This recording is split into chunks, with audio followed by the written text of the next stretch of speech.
तो लालू प्रसाद यादव की तरफ से ऐसा कोई बयान नहीं आया है। तो चंद्रशेखर जैसे छुटभइये नेताओं के बयान पर मैं एक प्रतिद्वंदी की हैसियत से जो उनको एक घटिया जो बयान दिया जा सकता है, घटिया से भी घटिया बयान जो दिया जा सकता है, वो बयान उन्होंने अपने संस्कार का परिचय दिया। गरे मुर्दों को उखाड़ करके बिहार सरकार ने जानबूझ करके पप्पू यादव जी को परेशानी में डालने के लिए ऐसा किया है। चंद्रशेखर जी जो बयान दिए हैं वो कुछ सोशल मीडिया के माध्यम से मुझको भी जानकारी मिली है। अब इस तरह के छुटभइये नेताओं के बयान पर हम कोई कमेंट नहीं करना चाहते हैं। सारे राजनीतिक दल जिन लोगों ने पप्पू यादव जी के समर्थन में अपनी बात रखी है, बिहार सरकार की तीव्र भर्त्सना की है, बहुत छोटे छोटे दल जो बहुत छोटी छोटी टुकड़ी में भी सामाजिक समस्याओं के लिए संघर्ष करते रहते हैं, वैसे लोग भी, कई सामाजिक संगठन, कई एनजीओ, कुछ आम आवाम, सड़क चलते लोग पप्पू यादव की रिहाई की बात कर रहे हैं और पप्पू यादव के साथ जो इनजस्टिस हो रहा है, उनके साथ जो अन्याय हो रहा है, इसके लिए वे लोग तत्पर दिख रहे हैं। कल आपने जो पूरे बिहार से जो है पप्पू यादव के लिए आवाजें उठ रही है, क्या लगता है बिहार सरकार पर दबाव पड़ेगा, उनको रिहा किया जाएगा? बिहार सरकार पर तो पूरा दबाव पड़ ही रहा है। अब ये मामला कोर्ट के अंदर है। कोर्ट, सुप्रीम कोर्ट के मुख्य न्यायाधीश से भी हम लोग मांग कर रहे हैं और उनके यहाँ भी हम लोग प्रार्थना पत्र लिख रहे हैं।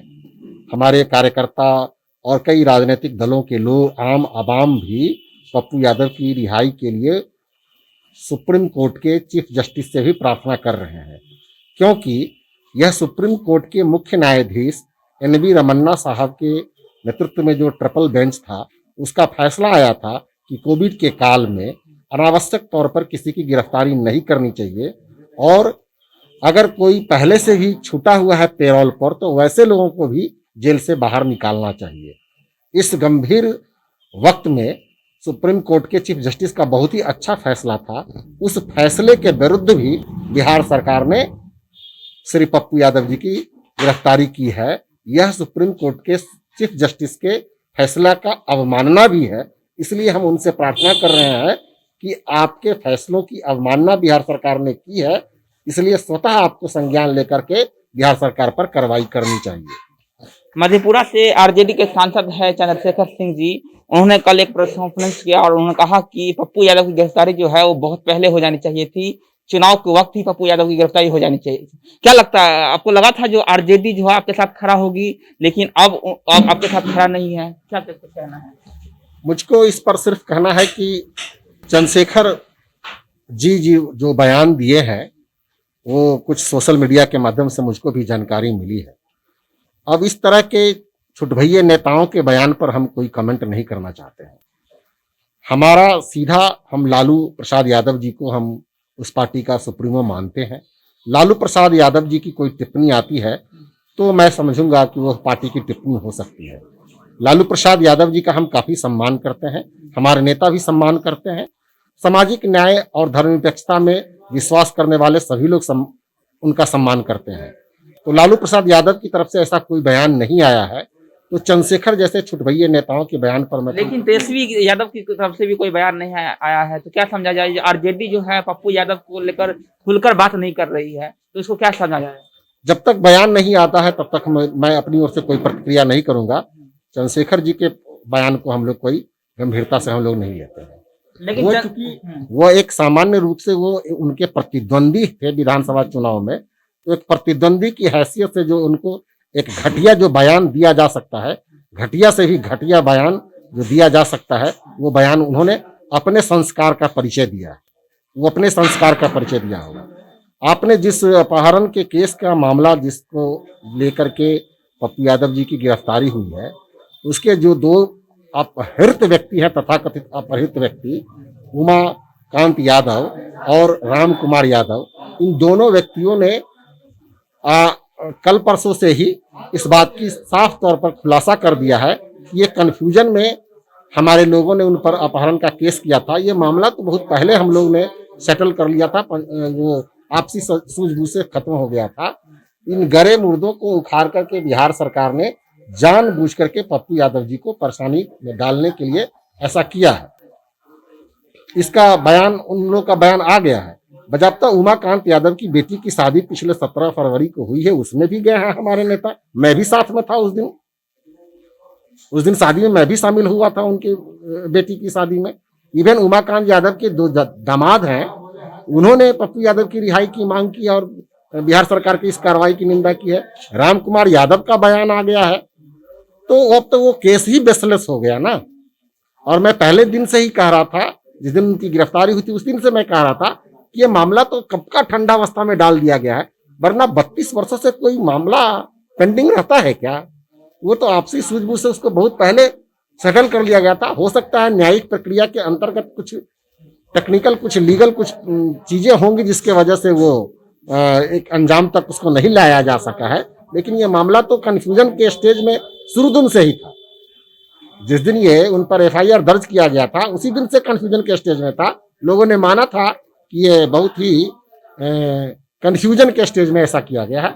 ये स्पष्ट हो गई है, बात स्पष्ट हो गई है राम कुमार यादव और उमाकांत राय जी के बयान के बाद ये स्पष्ट। तो क्या समझा जाए जो नीतीश कुमार जी हैं वो पप्पू यादव के समाज सेवा से वो डर गए थे? जिस तरह से पप्पू यादव समाज सेवा कर रहे थे, गरीबों को मसीहा कहे जाते थे, उनके समाज सेवा से नीतीश कुमार जी डर गए थे? उनकी समाज सेवा से डरे या नहीं डरे, लेकिन मैं तो ये कहूंगा कि ये तो कोई राजनीति करने के उद्देश्य से अस्पतालों में नहीं जा रहे थे।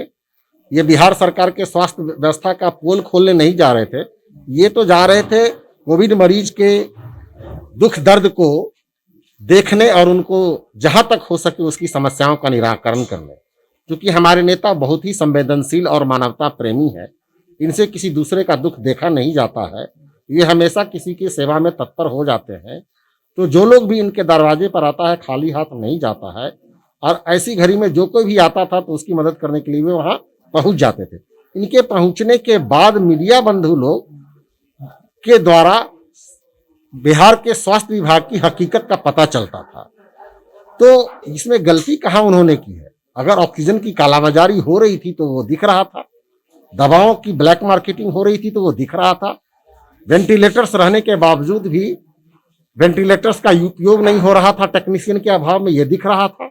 ये दिख रहा था कि अस्पतालों में पर्याप्त मात्रा में बेड नहीं है। ये साफ दिख रहा था मरीजों के बयानों से और भी चीजों से कि डॉक्टर लोग नाम मात्र के वहां हैं और डॉक्टर लोग मरीजों का देखभाल भी बढ़िया ढंग से नहीं कर रहे थे। तो ये तो स्वास्थ्य विभाग की किरकिरी हो ही रही थी। बिहार सरकार की कोविड के संदर्भ में पिछले 1.5 साल से क्या तैयारी है इसका पर्दाफाश हो गया। ये लोग हमेशा उस समय छाता खरीदने जाते हैं जिस समय बारिश होती है। भोज के समय में कोहड़ा रोकते हैं तो कहां से सब्जी खा पाएंगे भोज के समय? यही होता है। इसलिए अब जब कोविड का दूसरा दौर आया तो ये ऑक्सीजन प्लांट लगाने लगे, बेड बढ़ाने लगे, अस्पताल बनाने लगे। हम तो आश्चर्य लगता है कि पिछले 1.5 साल में इस देश ने कोविड से लड़ने के लिए न तो नरेंद्र मोदी ने कुछ किया और न सिर्फ बिहार में बल्कि हिंदुस्तान के कई राज्यों में इस संदर्भ में कोई तैयारी नहीं की गई। और ये लोग जानबूझ करके हिंदुस्तान की जनता को मारने का प्लान बनाए हुए हैं। इसलिए देश के तमाम सरकारों पर, चाहे वो केंद्र सरकार हो चाहे राज्य सरकार हो, उस पर मैं उस हाई कोर्ट के फैसले के मुताबिक ये कहना चाहता हूं कि इन लोगों के मुख्यमंत्रियों पर और प्रधानमंत्री पर 302 का मुकदमा होना चाहिए। जो कोविड में मरीज ऑक्सीजन सिलेंडर के अभाव में मरे हैं, जो लोग रेमडेसिविर दवाओं के अभाव में मरे हैं, उनके पक्ष से सुप्रीम कोर्ट को संज्ञान लेना चाहिए और ऐसे मुख्यमंत्री और प्रधानमंत्री पर, स्वास्थ्य मंत्रियों पर 302 का मुकदमा लगना चाहिए। मेडिकल सुपरिटेंडेंट पर लगना चाहिए, वहां पर जो मेडिकल अफसर हैं उन लोगों पर भी 302 का मुकदमा दायर होना चाहिए। आरजेडी का एक और दावा है जो उनके प्रवक्ता है मृत्युंजय तिवारी जी, वो कह रहे थे जो पप्पू यादव और नीतीश कुमार का अनैतिक गठबंधन है, कहीं ना कहीं उनके साठ घाट के द्वारा ही उनको गिरफ्तार किया गया है। ये उनका एक सोचा था प्लान है, उनकी साजिश है नीतीश कुमार की। ये मुझको नहीं लगता है कि इस बात में कोई दम है और कोई भी सरकार ऐसा कदम क्यों उठाएगी। पप्पू यादव की गिरफ्तारी के बाद से लगातार जो जनता की प्रतिक्रिया है वो तो सरकार के खिलाफ ही जा रही है। तो कोई सरकार अपनी छवि बिगाड़ना क्यों चाहेगी? सरकार नीतीश कुमार जी तो बहुत अच्छे आदमी हैं, ये बात सही है, वो ठीक ठाक से काम भी कर रहे थे, लेकिन भारतीय जनता पार्टी के दबाव में है। वो भारतीय जनता पार्टी के काफी दबाव में है और भारतीय जनता पार्टी के दबाव में उनका लिया गया फैसला है। मैं कहूँगा- राजीव प्रताप रूडी के दबाव में जो हुआ है, जो एम्बुलेंस का आपने खुलासा किया था, उसके दबाव में है, बीजेपी दबाव पड़ा, फिर नीतीश कुमार पर दबाव पड़ा और फिर ये जो घटना घटी है वो। बिल्कुल बिल्कुल, मैं आपकी बातों से सहमत हूँ। आपके प्रश्न में ही आपका उत्तर शामिल है, क्योंकि ये बाढ़ में इनको गिरफ्तार नहीं किया गया, उस समय भी तो सेवा कर रहे थे। पिछली बार कोविड में भी वो लगातार लोगों की सेवा कर रहे थे, उस समय भी नहीं गिरफ्तार किया गया। इस समय भी पिछले 15-20 दिनों से कहाँ इनको कुछ कहा जा रहा था, रोका टोका जा रहा था। अचानक जब एम्बुलेंस चोरी छुपे रखने का इन्होंने जब पर्दाफाश किया, उसके बाद से जब भारतीय जनता पार्टी के सांसदों का पोल खोलने लगा, न सिर्फ केवल छपरा में, बल्कि उस समय के तत्कालीन सांसद कीर्ति झा आजाद ने आपको दरभंगा में किया था, संजय जायसवाल और उनके पिताजी मदन जायसवाल के द्वारा बेतिया अस्पताल में भी जो एम्बुलेंस का जो हाल है, ये सब मामला जब आ रहा था कि लगा रहा कि भारतीय जनता पार्टी के एम्बुलेंस घोटाले में कई सांसद शामिल हो सकते हैं, धीरे धीरे पोल सबकी खुलेगी। उसके बाद ये भारतीय जनता पार्टी के शीर्ष नेताओं के दबाव में मजबूरी में ये कदम उठाया गया नीतीश कुमार जी के द्वारा।